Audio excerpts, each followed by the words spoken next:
Should you invest in a resin-bound franchise or should you start out your resin-bound career solo? Well, let's objectively discuss the benefits and the drawbacks of franchising and whether it's an opportunity that you might want to consider.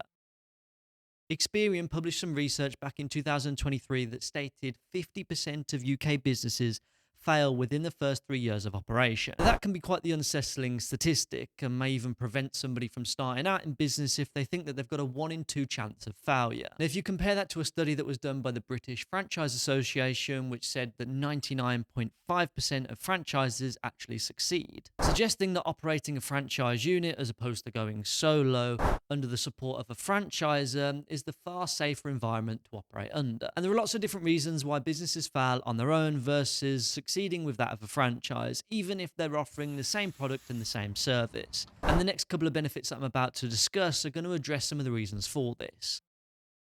In the same survey done by the BFA, it reported that 89% of franchise units are actually profitable. And there's many different reasons for that, but one of the core reasons is down to the negotiated trade discounts that get passed on from the franchisor to the franchisee. Now, if you think about some of the biggest raw material costs when it comes to actually installing a resin-bound surface, well, it's made up pretty much of 3 things. Firstly, you've got your resin systems, you've got your aggregates, and then you've got your base build process. Now, as a franchisor, and obviously I can only speak for Rhino here, but we have negotiated trade discounts with some of our commercial supply partners that a new independent installer certainly wouldn't be able to obtain. Now, I'm unable to say publicly what exactly those discounts are for each of our supply partners because we obviously have agreements in place.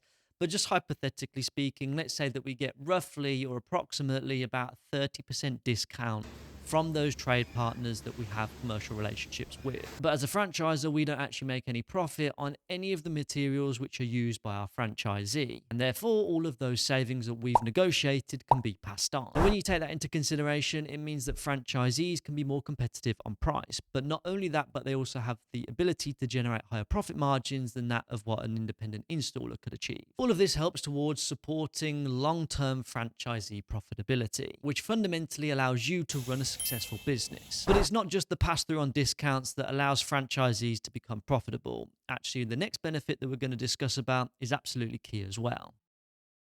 There are 2 core parts to achieving business profitability at its absolutely basic level.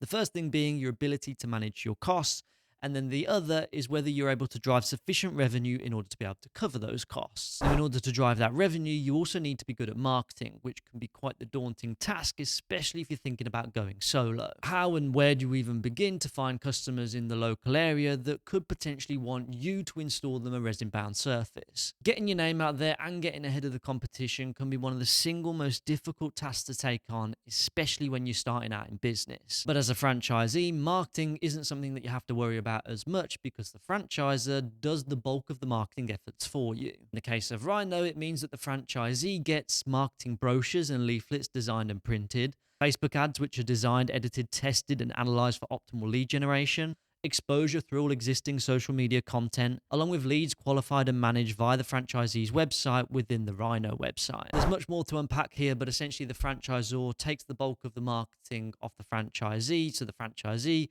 can focus on running a successful business. But we've probably jumped a little bit ahead here because in order to be able to set up a franchisee for success, there's 1 or 2 other critical things that need to be done first.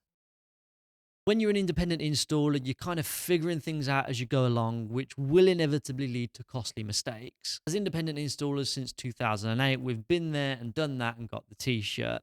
Innocent mistakes, I must add, which we've always gone on to rectify. But we've also been told horror stories from jobs that we've been called out to from other installers that haven't rectified the mistakes that they've made. From installers laying surfaces at the wrong depths, leading to failed surfaces, along with installers just going out to lunch mid-install because they were a little bit hungry, which in turn absolutely ruined the surface. I've heard of all kinds of other stories which would lead to thousands, if not tens of thousands of pounds worth of cost in order to be able to rectify. These mistakes could literally run up in excess of the whole franchise fee alone. But as a franchisee, you're taught everything that you need to know about resin systems before you even entertain laying them. From the theory around chemical composition and structural ground support, through to the practical of installing live on site here at the yard. Franchisees also get ongoing business support as well through monthly business review meetings. This is an opportunity where we assess the progress against the franchisee's business plan, offering guidance and support, providing strategic direction, and answering any concerns or queries. We do all of the order fulfillment for materials, practical on-site assistance where required, and training for new starters, and the list goes on. All of this means that you can focus on your business whilst the franchisor is right there behind you, supporting you along the way. So look, there's some of the benefits of becoming a franchisee, and if you are interested, I'll leave a link down in the description below for you to inquire. But before you do that, let's now discuss some of the drawbacks, because franchising might not be for everybody. I think the first thing that most people consider when actually starting out in business or starting a new business is the cost associated with starting that thing up. And that cost can certainly vary depending on whether you're deciding to go solo or whether you're going to look to take a franchise. For a franchisee, costs can run up into the tens of thousands, if not hundreds of thousands and beyond, depending on the brand, if you're looking at something like a McDonald's. However, the BFA do state that the average initial franchise fee agreement is about £40,000. So it's no small fee by any stretch. But how exactly does that franchise fee stack up as opposed to going solo? Well, in order to be able to do that, you have to break down, I guess, the individual components of a franchise fee. So let's discuss that next. Typical franchise fees can be made up of three core things. They are territory fees, marketing fees, and equipment fees. Marketing and equipment fees, I guess, are a direct benefit to you and would be a requirement whether you were taking on a franchise or were going it solo. The only fee you might feel a little bit hard done by is the territory fee, because if you compare that to starting solo, well, you can operate anywhere in the country, anywhere in the world, if you decide to do so. But then, like I've said, you can easily recuperate those fees indirectly, I guess, through kind of discounts on materials and from not making the mistakes, from learning from the franchisor. With that territory restriction, though, you may feel as an entrepreneur a little bit restricted. So let me now discuss another drawback.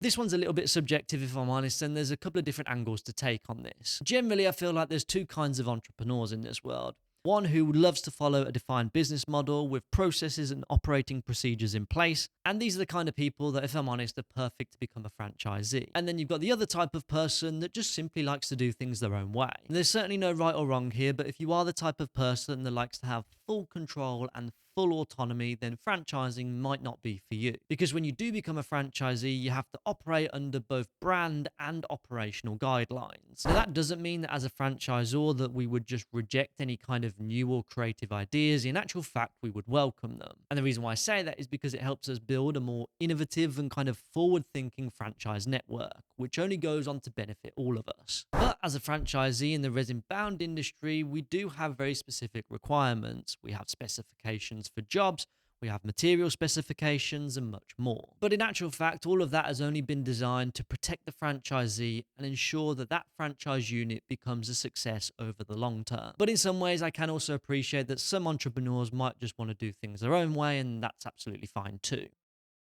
Final point, which may also deter franchisees, is the ongoing management fee. Now, management fees certainly vary from franchisor to franchisor and industry to industry, along with how they're calculated too. But typically it works out to be a percentage of the franchisee's revenue, which is paid to the franchisor. Which in some ways you might think like, oh, that's like giving away money that you've worked so hard to earn, reducing the overall profitability of your franchise unit. However, you kind of have to think about that management fee as not a cost associated with your business, but a strategic investment instead. It's the investment that you make in order to get access to the brand, its resources, its support, its discounted materials, and its systems.